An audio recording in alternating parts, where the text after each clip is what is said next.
Is there life for a marriage after an affair? Dr. Mike Hartwig in the house today live on The View from a Pew. Let's get it started. Ha! Let's get it started in here. Let's get it started. Ha! Let's get it started in here. Yeah. Let's get it started in here.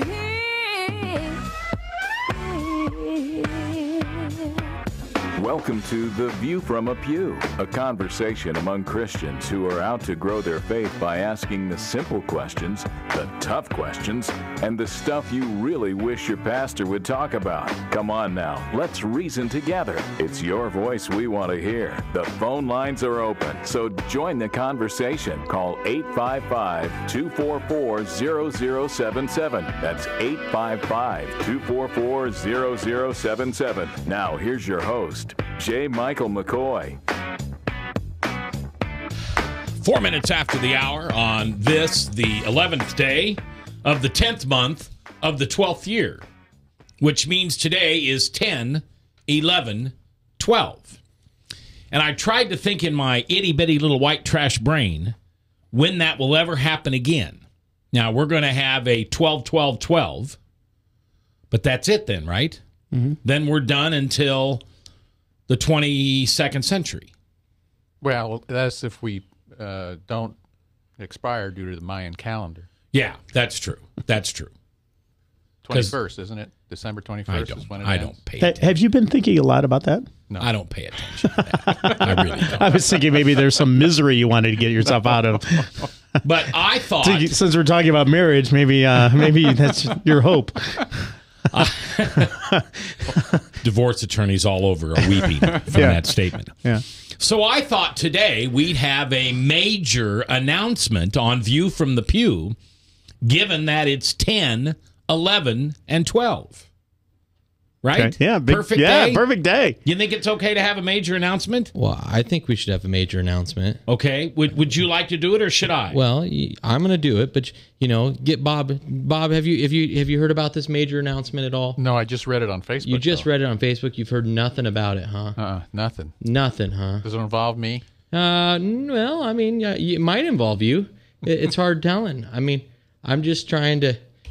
Oh, there it is. There it is. Oh, here it comes. Here it comes. J. Michael McCoy is officially running for president.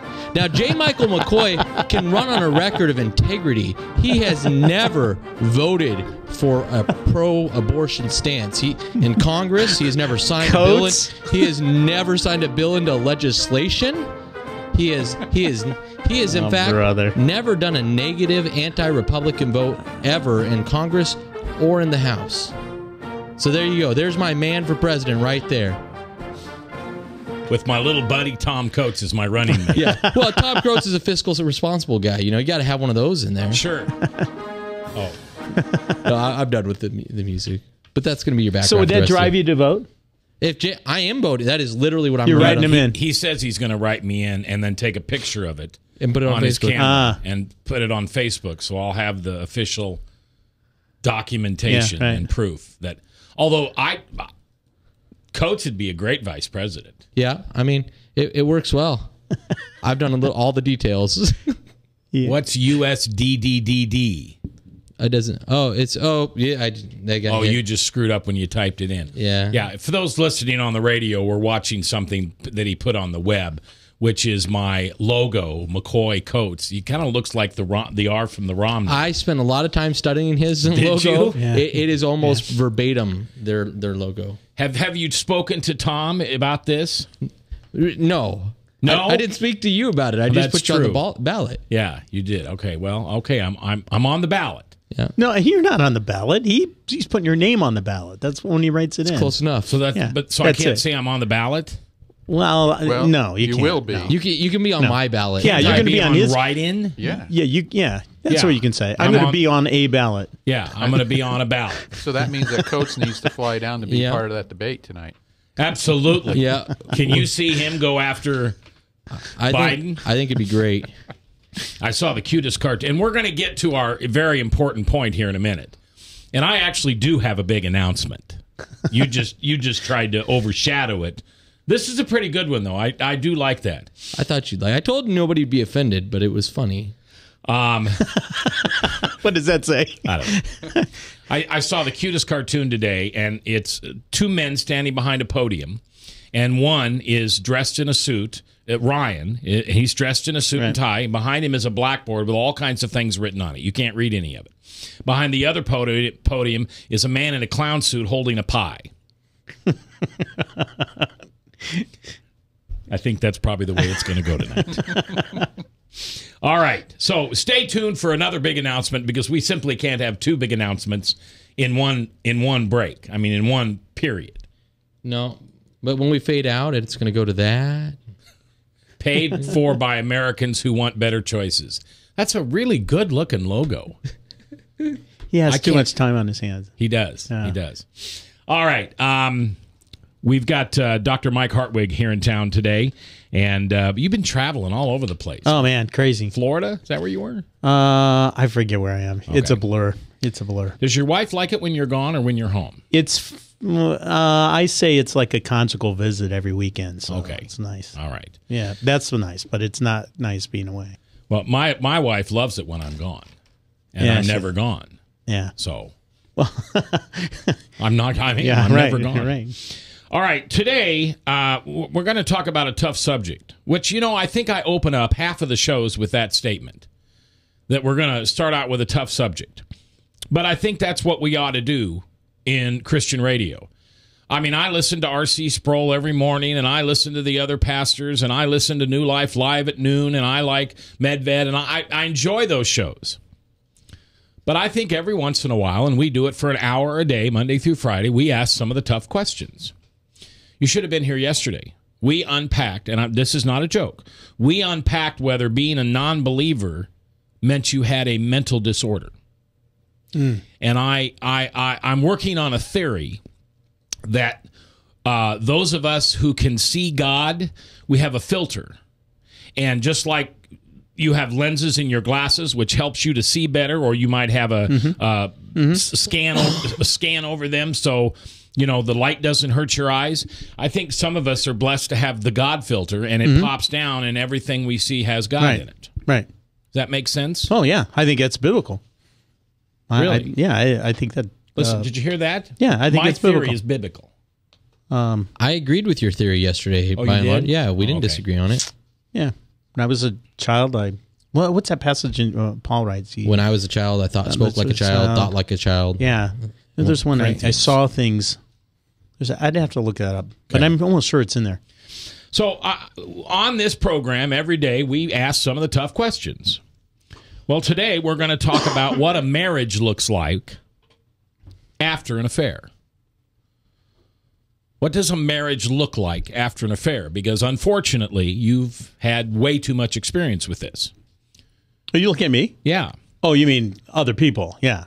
As a counselor. Right. Okay. Good. You were looking at me like that you had an affair. No, I hadn't had an affair. No, I know you haven't had an affair. Okay. I can't speak for your wife, but I know you haven't. Good. Remember, you're gone a lot. Yeah, I know. I know. I need to move his camera here. I'll fix that right there. There you go. There's Dan. Look, there we can see Dan back. Oh, sorry. All right. So we want to talk about what a marriage looks like after an affair.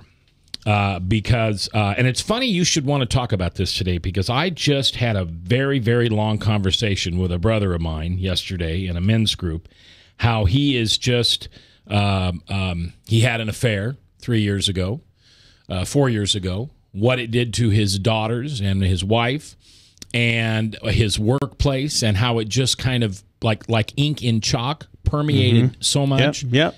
And now that it's over, he wants to get back together with his wife. Yep. And does she? She's not against the idea. They're just not rowing the boat very fast. Right. They're having dates. Oh, go on. Good. Because he still doesn't live in the house. Sure. Oh, he doesn't? No, okay. He does not live in the house. Okay. Yeah. So, and it's just so painful to listen to him talk. And he's way past the... he's way past the is it my fault? Is it all my fault stage? And now realizes it's all his fault. He caused it. Where before, 2-3 years ago, well, she doesn't do this and she doesn't do that. So it's interesting that we should talk about this. So tell me what your experience is. Well, yeah, as you said, Mac, several couples have come in and they've worked through it in varying degrees. Others have blown apart. And I've always wondered, why do the ones that have blown apart, and the ones that have made it, they make it?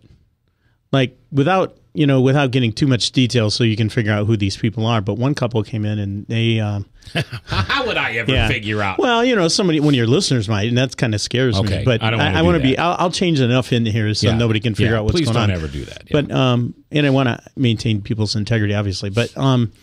so Dan and Dawn came in one day. I'm sorry. Excuse me. Doug. We'll change Dan's, not Doug. So it's Dawn and Doug. Yeah. Okay. But, the wife had an affair with his best friend. So then it adds a whole new dynamic. Sure. And that was probably 3 or 4 years ago. And yet they're still together to this day. They came in with little kids, coming in. And the husband and wife came in and talked to us a long time about, what happened, why did it happen. And things are all, like you said, ink gets in the chalk and it causes permanent damage. Now it's a matter of what you're going to do with that damage. And then in a great sense of compassion, the guy said, obviously, my best friend, I haven't talked to him. What do I do? What do you think I ought to do? And they need to come in and talk to you and your wife as well. So I say, hey, here's my number. Have them call me. Because one of the things I do not go out and solicit people to come and call us. Okay. Because I think there has to be a point where you recognize that you need help. And so out of the blue, the guy and his wife called me. This is the guy that had the affair. Right. Okay. And so they sat on our couch, had a great conversation at first. And, of course, they're torn up. They're thinking about divorce, too. And how did she find out? The original couple found out somehow because they saw an email or something like that, which, by the way, it's very unusual that you can keep an affair a secret. Yeah. I mean, somewhere down the line it comes out. Yeah. It's an email, it's a look. Especially your spouse with knows. Electronic nowadays. Yeah. So, anyway, they made a commitment to try to work at it. We set some things in motion, and now I was just talking to the one couple the other day, and they're still together. Couple number one or couple number two? Both of them, and they've gone on to have kids, and it's a dark chapter in their life. But on the other hand, it's a really strong chapter too. It's really interesting, and their marriage is stronger. Not to say that you ought to go out and have an affair to strengthen your marriage. What doesn't kill you will make you stronger. Exactly. That's a Bible verse somewhere, isn't it? I'm sure. It ought to be. It ought to be a Machism. Chapter 9, verse 3. Solomon had his Proverbs. J. Michael McCoy has Machism. Yeah. So what I would be curious, I'd be curious about a lot of things, but I'd be curious as to if the boys are still best friends. No, they aren't. Permanent damage here. No relationship at all there. And they were childhood buddies. They grew up together. They did everything together. Farming community. They saw each other all the time. They still see each other, and it's a casual, hey, how are you? And it just breaks them. I mean, it really does break them from the point that that's one of the downsides of it. And they recognize they can never be close friends again. Okay, tough question. Sure. Why? Why did that happen? No. Why can't they be friends? I mean, if for heaven's sakes, if you can restore the marriage, with your wife who cheated on you, great point. Why can't you restore a friendship? I think you could, theoretically, I think that sounds great. But on the other hand, I think somewhere down the line, I think if there's anything, I was going and pushing for the saving the marriage. Yeah. And if they get to the point where they can reestablish the guy's relationship, great, let's go for it. But on the other hand, you cannot jeopardize a marriage for that. You want some advice about your marriage or relationship you're in, or I know this couple? 1-855-244-0077. It's The View from a Pew, the Thursday edition with Dr. Mike Hartwig, right here on 99.3 KTIA, powered by WebcastOneLive.com.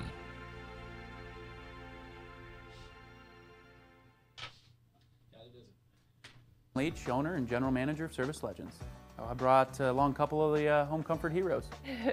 Hi, I'm Tammy Wells. I am Nick Wondershide. I'm administrative manager I am the senior technician. from Service Legends. It seems like every good thing, when you feel it to the bone that it's good, there's a lot of hard work put behind it.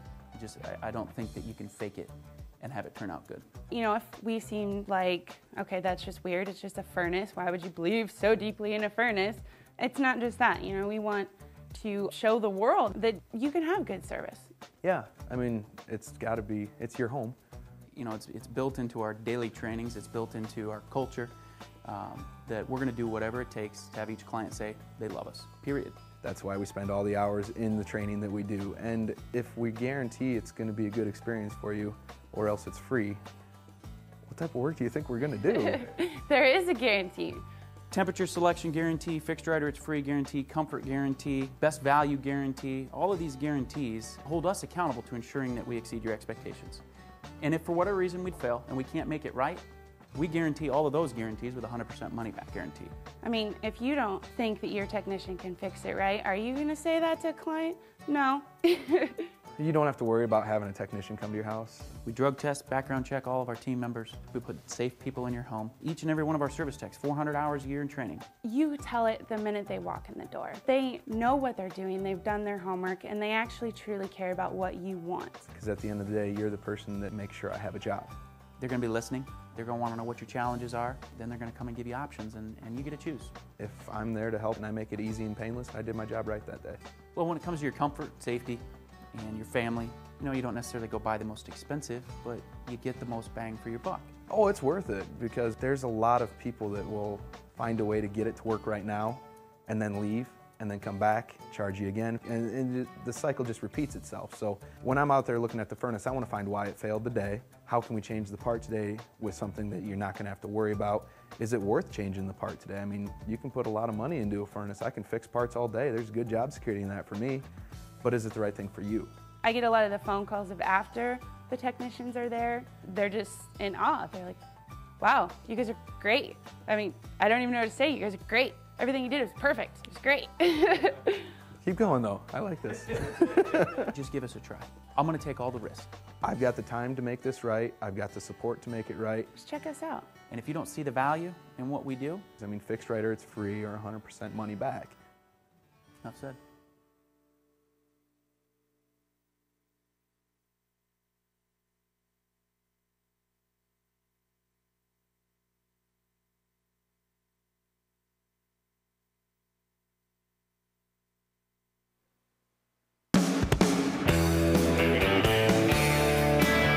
Have you ever been told you're not a good enough Christian? Well, we have too. Join the conversation. Call 855-244-0077. Now here's your host, president of the Not a Good Enough Christian Club, J. Michael McCoy. Okay, welcome back.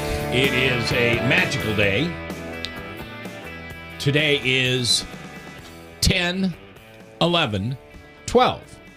Maybe you've already heard that. It's October 11th in the year 2012. We'll have one more of these, which would be, no, we'll have two more. No, we'll have one more. We'll have 12/12/12. And then we won't have any of three consecutive until the next century. Am I right? I have to be right. There's no 13. Right. Okay. Well, that's strange. And how has that impacted your life? How has that impacted my life? Well, I'll tell you how it impacted. You know what? It's funny you should say that. Because I'm going to make a major announcement at the end of this program. Oh, on today. Yes. And it has something to do with 10/11/12. Oh, okay. I decided to, I have a big announcement at the end of the show. So that's all I'm going to tell you for right now. Well, I was going to say next year you're going to have 11, 12, 13. No, you're not. Why not? Yeah, you are. It's going to be the 13th year. It's the 12th day of November. 11, 12, 13, we will. It's not so magical now. You have one more. You said you had I guess one there's more. one every year. No, that'll be the last one. Yeah, Right. Next, you next said year there was will be the going to be last one year. left. Yeah, that's There's what one. I said. That's the one you were going to have left. No, You'll have that's a 12, not the 13, He's and right. 14. I didn't think about that. You'll have You were a thinking 12, 12, 13, 12, 12. and 14. I had 12, 12, 12. I didn't. Oh, but that's not 10, 11, 12. Yeah, it's not consecutive. But I meant 3 consecutive numbers back to back. We're not going to have. We're going to have one more, which is what you said. Well, you're going to have 11, 12, 13. You'll have a 12, 13, and 14. No, there's no. Bob. Yes. No, you won't. Yes, you will. December 13. Yeah, he'll have December because next year is going to be November. 12, 13, 14. Boy, and see why I don't trust you guys and vote for president? 14, 15. So Can't even do basic we won't math. have 2. them past. We have 2. Yeah, we have. Yeah, okay. See, what a It's great like way to arguing remember how old the Earth is. What a does great it way, really though, matter? if you were to ask somebody to marry you, that would be a great way to remember Yeah. the Yeah. anniversary. Yeah, Well, what's your absolutely. anniversary? 10, 11, 12. Yeah. Yeah. Or what's mine? 5. 11, 12, 13. Yeah. Yeah. Or 12, 13, 14. Yeah. So there's 2 more. There's 2 more. Yeah. After this year. Okay. I'm glad you're. Sorry about that. No, that's all glad right. I you know. That's why you go before courts and give testimonies. Anyway, big announcement coming at the end of the show. Dan had his big announcement at the beginning of the show. If you listen to this show, you know that I'm very frustrated with Dan that he's not going to vote for one of the 2 candidates from the major parties. I just think he's throwing his vote away and he's giving Mr. Obama a better chance to get in.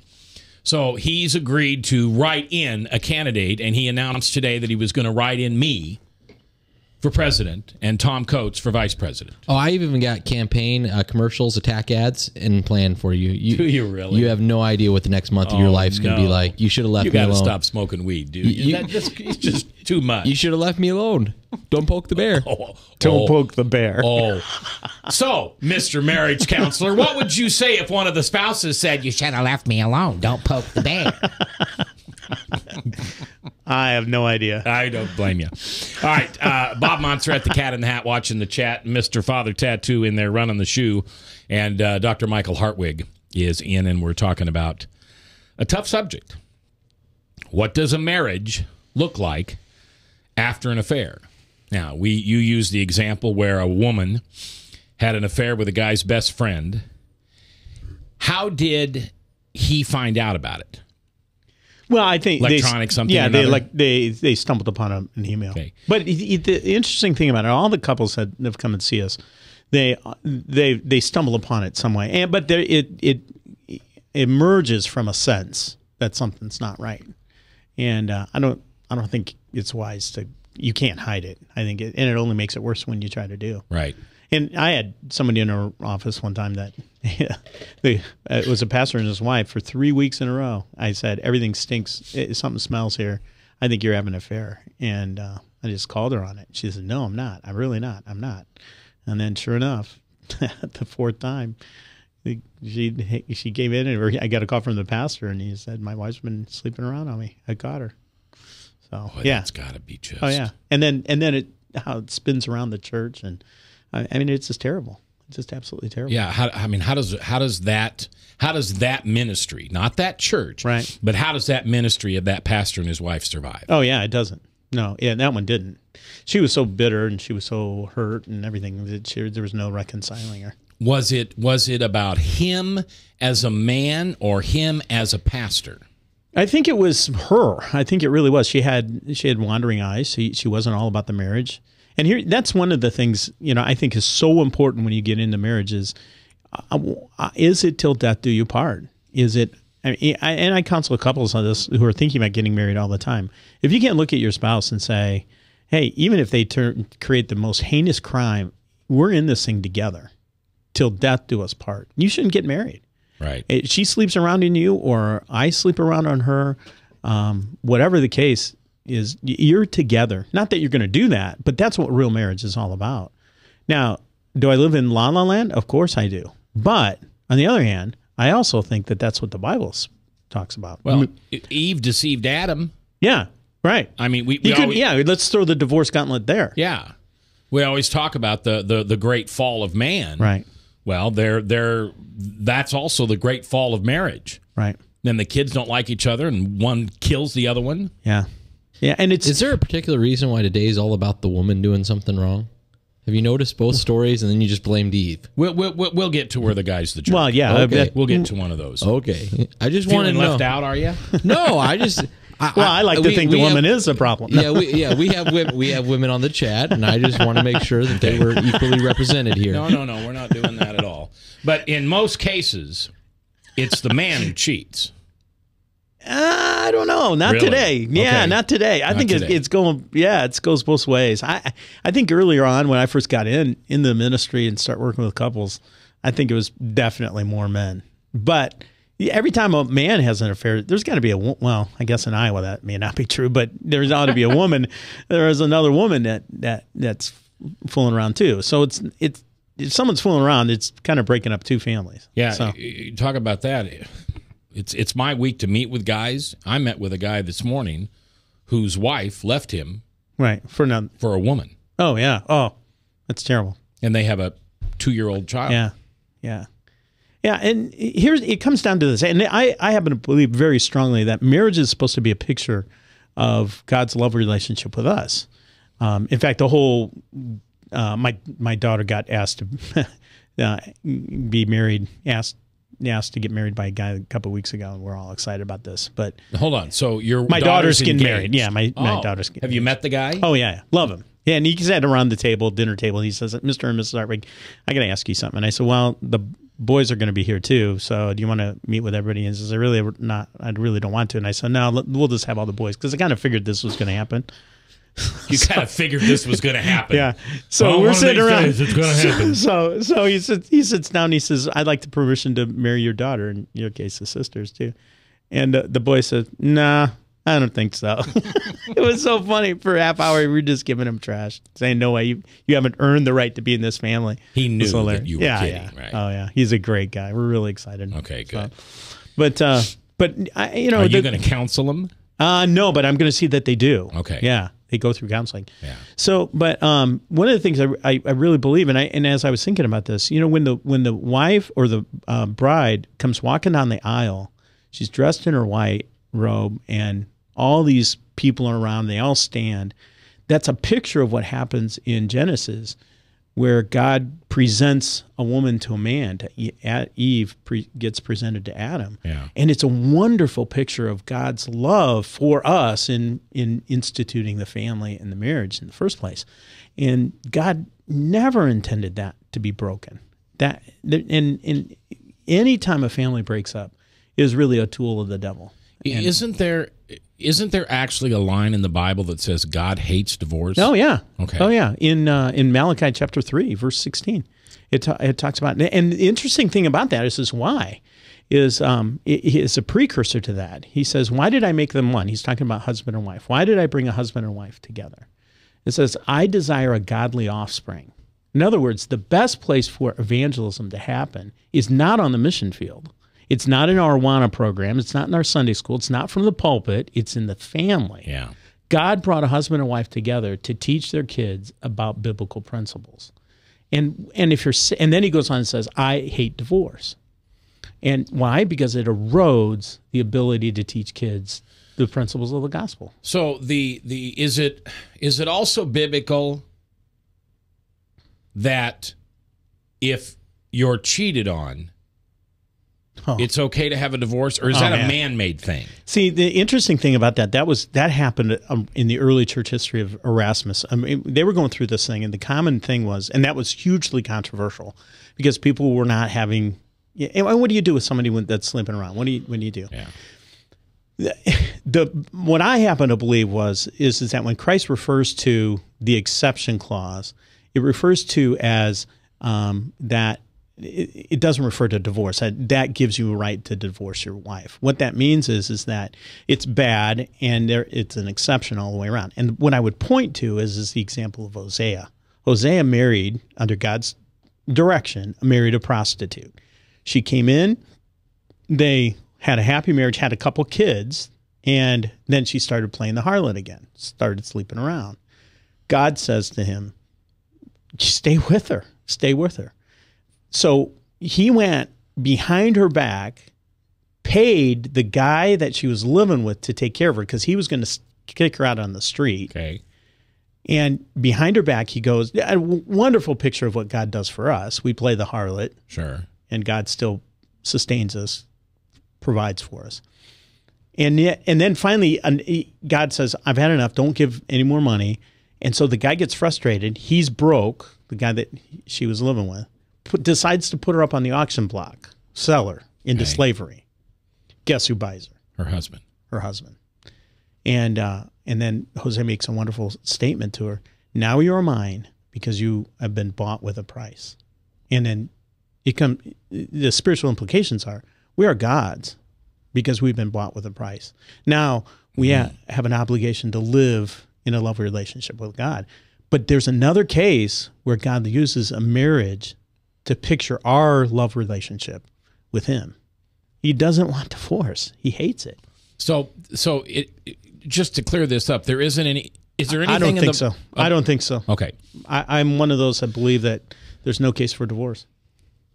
And that's a hard statement, isn't it? Well, I wish that I knew now what I knew then, because I'm divorced, obviously. I would not have married my ex-wife. I wouldn't have married her for several reasons. Right. But the main one was, I can get a divorce.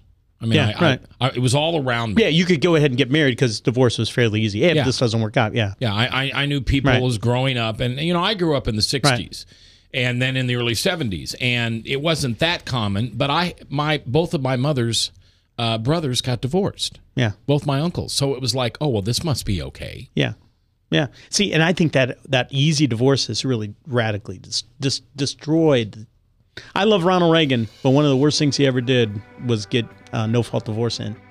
I mean, that's what he passed in California, and then it came all the way through the country. Yeah, what happens in California goes across the country. All right, Mike Hartwig is in the house today, and we're talking about why marriage matters and why and how an affair is destructive in the midst of a marriage.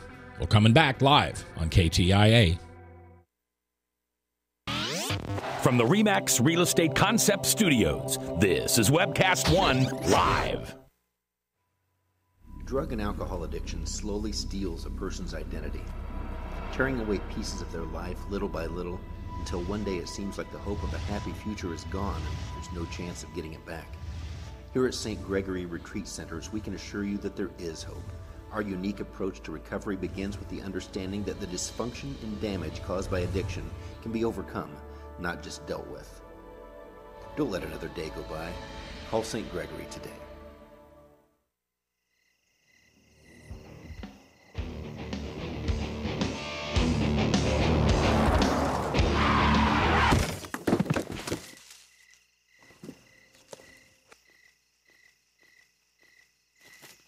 It's like they want to get hit.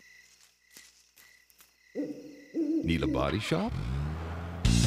Minor Wreck Express saves you time and money. The only way we come to know the Saviorship of Jesus Christ is by bowing and acknowledging that He is Lord and King over all the earth. Jesus Christ died on a cross, paid the penalty for our sin, and by repenting of our sin and accepting Him by faith, what He did for us, we are forgiven. Salvation is not a combination of faith and works. Salvation is by faith alone in God. Experience Truth, 99.3 FM. Whether you're 10, 25, 50, 80 years old and beyond, everyone needs to live within their means. I'm Tom Coates with Consumer Credit of America. For almost a quarter of a century, we've helped people of all ages learn to manage their personal finances to benefit them far into the future. When problems arise, we've got the experience you need to make those debt problems go away. Got financial problems? Call Consumer Credit of America. If you choose to obey the power of sin, it leads to death. If you choose to obey obedience, it leads to righteousness. Forgiveness is just the beginning of life in Christ. God wants us to live for Him now. And because of Jesus Christ, the gospel was preached, and you and I are blessed today because of Abraham. Did you know that? We're blessed. Experience Truth, 99.3 FM. From the RE/MAX Real Estate Concept Studios, this is Webcast One Live.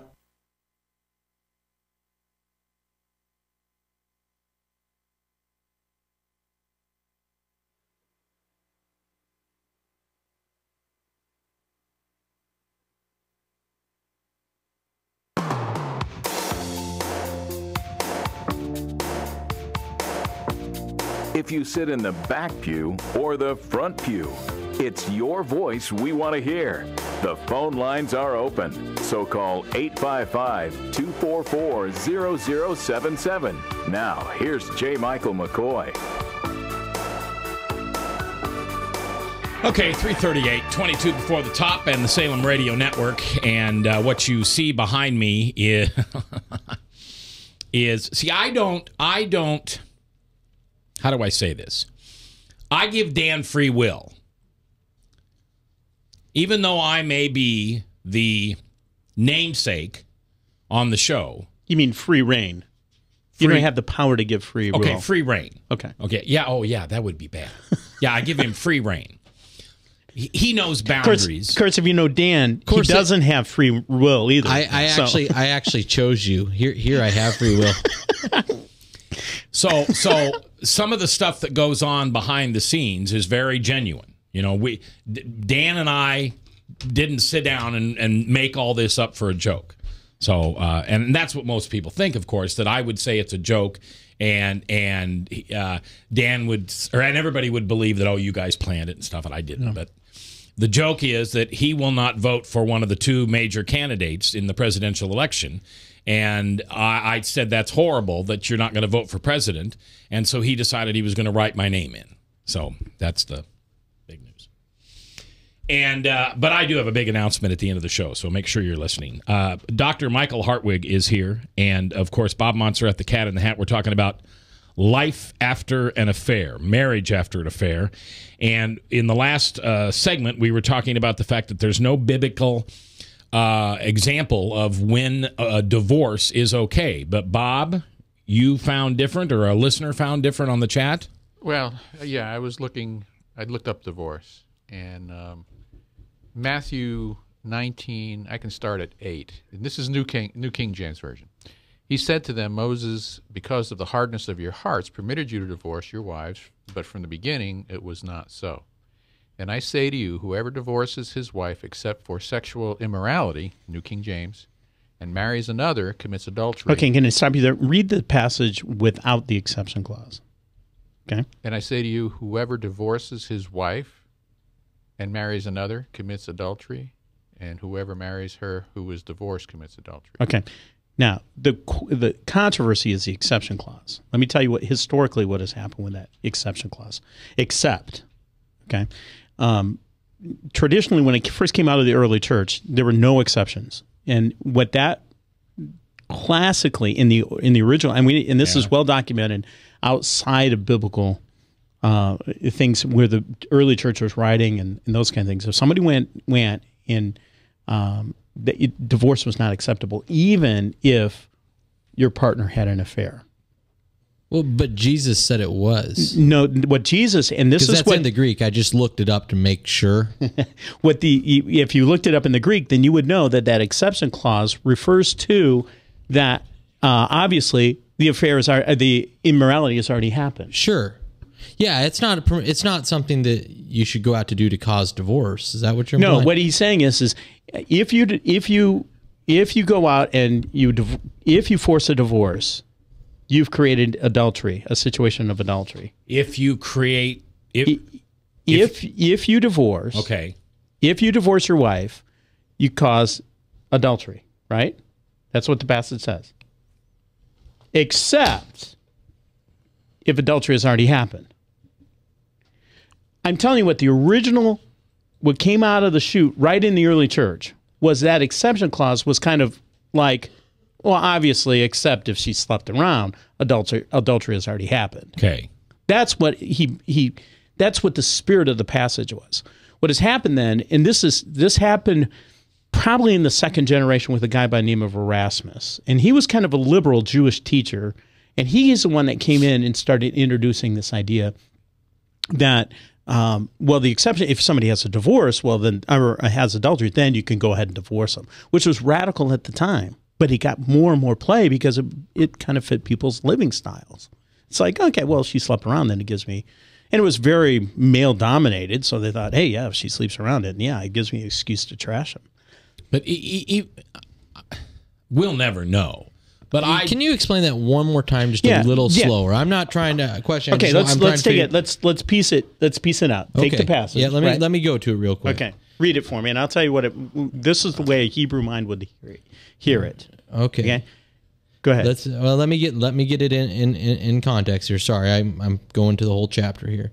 Okay, so and I'm using ESV. Or no, it doesn't really matter what version you use. Well, it's important to some people, I suppose. Some think it's translated differently. So then why did Moses command me to give one certificate of divorce and to send her away? And he said to them, because of your hardness of heart, Moses allowed you to divorce your wives. But from the beginning it was not so. I say to you, whomever divorces his wife, wait. Whoever divorces his wife commits adultery. Yeah. Well, if you took the except out and marries another, commits adultery. Okay, wait. It commits adultery. Of course, that's what they would hear. Of course, if she slept around, adultery has already happened. Well, but you got to take out two statements there because there's two commas there, and I don't have the Greek pulled up right this second. But so you got two commas. So it's two different thought processes, except for in the case of sexual immorality, and marries another. So she has to be not only sexually immoral, but marries another. But those are together. But they're not together. Two kind of separate things. I'm not disagreeing with you. I'm just wondering. That's kind of a hard line stance, and I mean, I think that's an abandonment of your vows you took and the oaths broken when you took them. So right. So there's other evidence that says this is a problem. Yeah. Right. Okay. Now, it's interesting because Mark and Luke do not have that exception. Yeah. That I'm seeing there. It just says in Mark 10:11, and he said to them, whoever dismisses his wife. Well, but then we get into the inerrancy of Scripture. Yeah, and so that's not there or in Luke. So I think he's got a point. I just was trying to figure out where he's tracking. Once we talked it out, I'm comfortable with what he's saying. So do you think a pastor, a respected pastor of the cloth, would say, okay, Mr. Jones, Mrs. Jones fooled around on you over and over and over. You have the right to divorce her? I know plenty of pastors that do, and I think they're wrong. Okay. And I know plenty of pastors that don't have that philosophy. They say, if you've been divorced, Now, here's the difficulty thing, and this happened personally in my family's life. I mean, my dad preached this kind of concept, a very religious man, and all that, and I really bought into it. I really believe it because it fits not only so many areas of my thinking of what God is all about and what I see in Scripture and how it practically fleshes out. And then when I'm 25, 26 years old, he comes in and says, me and Mom have decided to get a divorce. Wow. Yeah. So, and then he marries, and you got to realize, if you knew a little bit of my history, it was a terrible situation. Mom beat the living crap out of me when I was little and all that. So I couldn't understand why he wanted a divorce. So anyway, he goes out and marries this wonderful preacher's wife, whose husband had died because of cancer or something like that. Okay.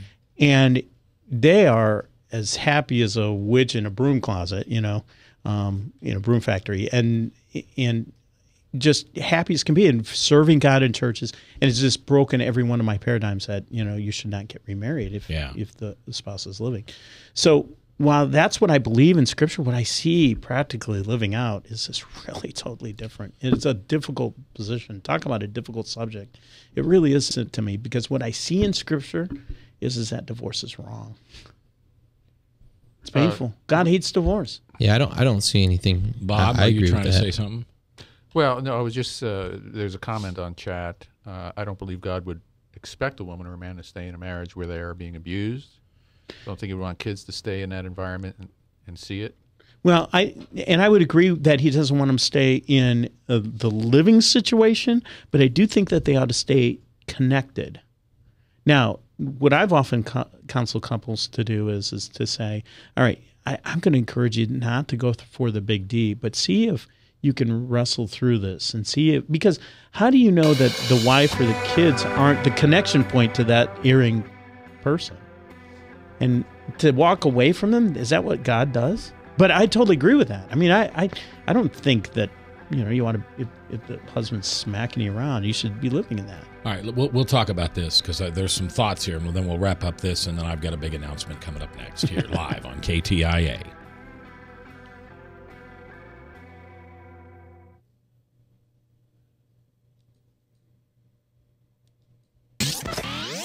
From the RE/MAX Real Estate Concept Studios, this is Webcast One Live.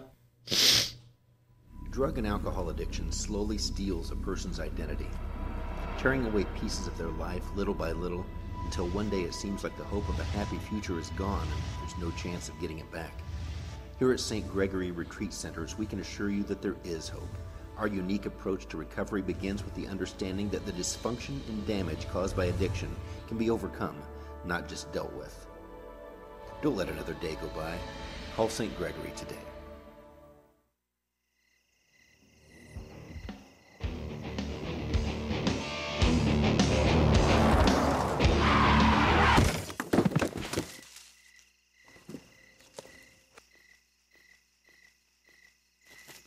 It's like they want to get hit.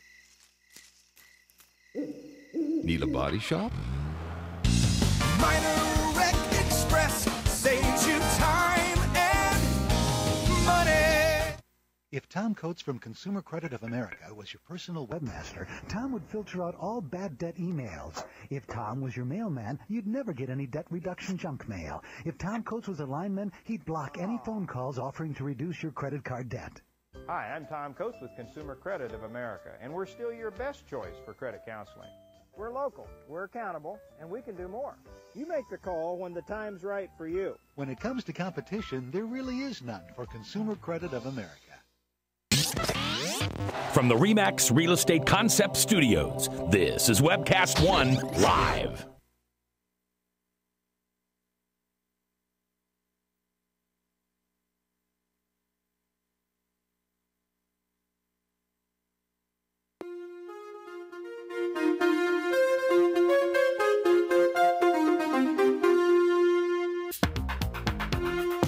Come on now, let's reason together. The phone lines are open, and it's your voice we want to hear.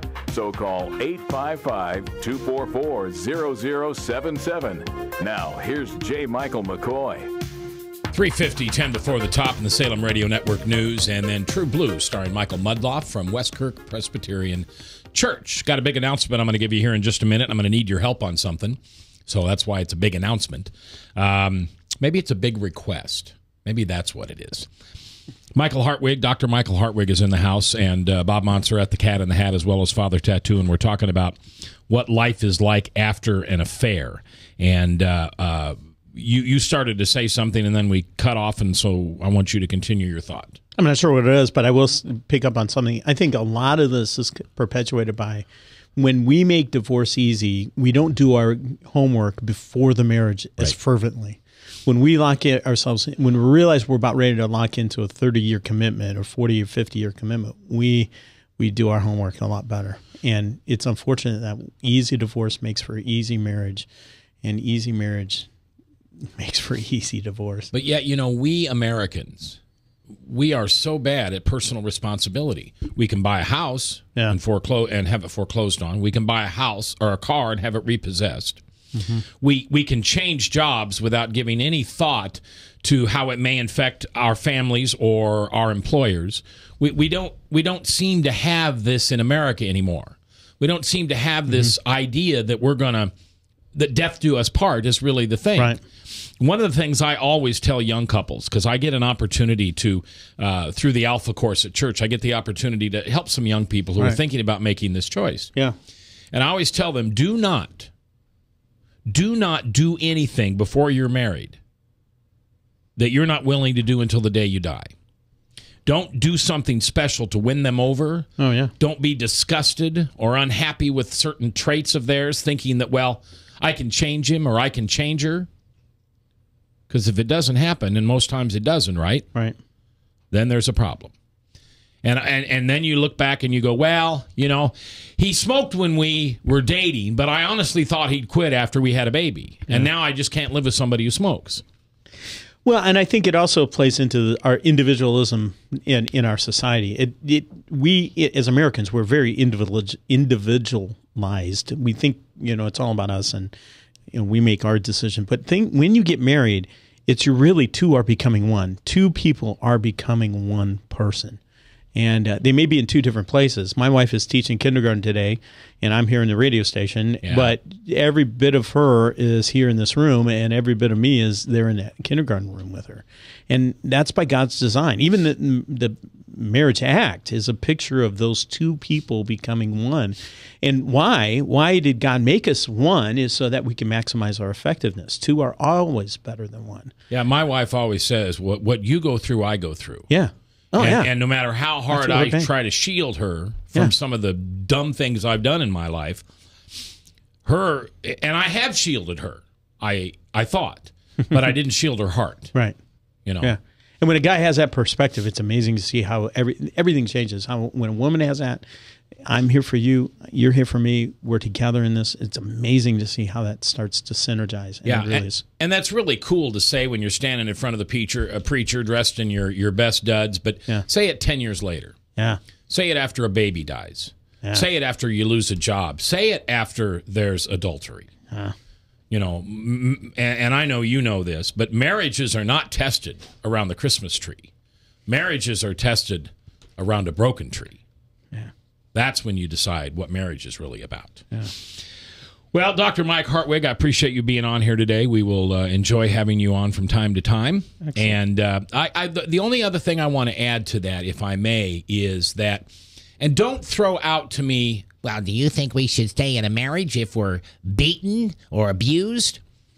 That's kind of like saying you still believe in abortion and in incest and rape. It's unfair because in most marriages there isn't physical abuse, and everybody can claim some type of an emotional abuse in most marriages. I would tell you that it's not what happens, it's how you fix it, because we're all human. I don't care whether you're in a Christian marriage or a pagan marriage, life happens, and it's how you deal with it.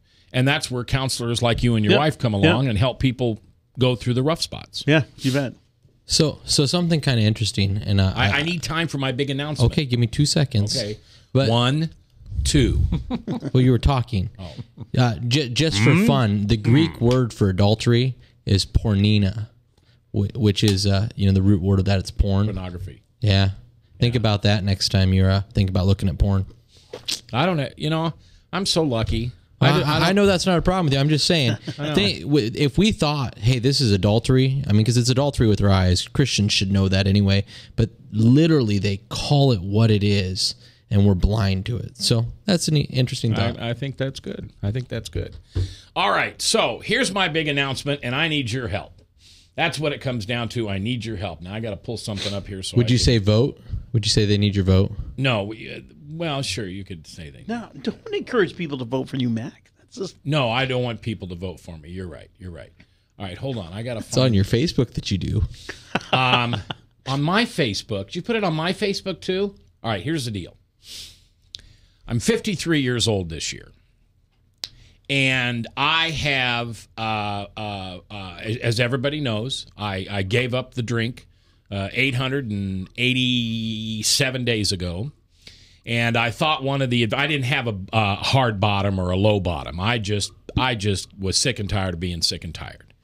And one of the things I was sick and tired of was being 240 pounds.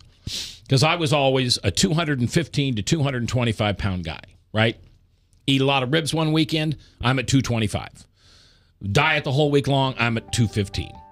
So I give up the bottle, and I gain, are you ready for this? I've gained 37 pounds. And I'm already 20 pounds overweight at 240. I'm also terribly out of shape because I'm a sedentary son of a gun. So I have posted on Facebook and publicly the following. What's going to make this date memorable for you? 10, 11, 12. Well, I want to thank Lamar and Jennifer Cothe because they're going to take and work out with me every day because I need that accountability partner. And I don't know if you know Lamar Cothe, but that's going to be like having a Marine sergeant to work out with. He's almost 70 years old and he has the body of a 20-year-old. And my wife has a wonderful plan in which you get rid of the crappy foods. She knows how to eat, and she knows all that kind of stuff. So I'm going to do that. And my doctor, I'm 53 years old, and I have a cardiologist already. And she kind of had that talk with me last week that I've got to do something here, or she can't tell me how life will go on. So I need you to hold me accountable. You see me here. You hear me on the radio. I'm going to be straight with you. My goal is I'm going to lose 57 pounds, and I'm going to work out, and I'll know that I'm successful. Oh, this is the pork or pig trophy. Thank you. And I'll know I'm successful when I can get off my blood pressure medicine. So that's my goal. So everybody hold me accountable. And I said it on Facebook. If I fail, you have my permission to call me Fatty Mac. That'll be my new name, Fatty Mac. So hold me accountable. Tell me what you think, and pray for me.